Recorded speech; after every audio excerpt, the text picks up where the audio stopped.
Si vous relisez sa première lettre, Pierre affirme que les prophètes qui ont prophétisé touchant la grâce qui vous était réservée ont fait de ce salut l'objet de leur recherche et de leur investigation. Ils voulaient sonder l'époque et les circonstances marquées par l'Esprit de Christ qui était en eux et qui attestait d'avance les souffrances de Christ et la gloire dont elles seraient suivies. 1 Pierre 1, 10, 11. La transfiguration devait être le moyen d'introduire la pleine pensée de la croix pour ces hommes.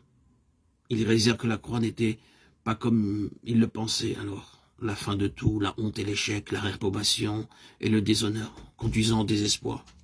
Plus tard, lorsqu'ils saisirent que la croix était plutôt le contraire de toutes ces choses, alors la transfiguration prit une nouvelle dimension. Et ils le virent comme Pierre a pu le déclarer dans sa lettre. 1 Pierre 1, 10, 11.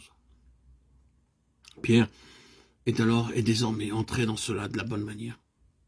Avant, il répudiait les souffrances à cause de la gloire. Il la mettait en premier lieu.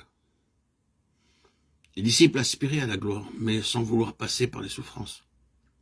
La croix était quelque chose qu'ils ne comprenaient ni n'acceptaient. La gloire, oui, mais la souffrance, non. Après cela, Pierre l'a compris de la bonne manière, les souffrances de Christ et la gloire dont elles seraient suivies. N'est-ce pas ce dont Moïse et Élie s'entretenaient avec le Seigneur Jésus sur la montagne? Le départ, l'exode qu'il allait accomplir à Jérusalem de la souffrance à la gloire. La transfiguration était la contrepartie de la souffrance de la croix. Et elle n'était pas destinée seulement pour le Seigneur lui-même.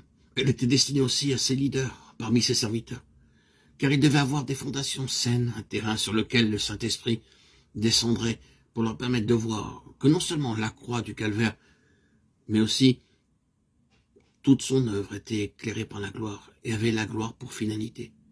Ses souffrances étaient en vue de la gloire. Il devait le saisir plus tard.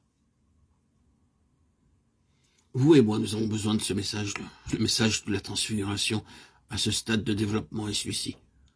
Tout n'est pas maintenant transfiguration. Il y a beaucoup de plaines et de vallées encore. Il y a la croix.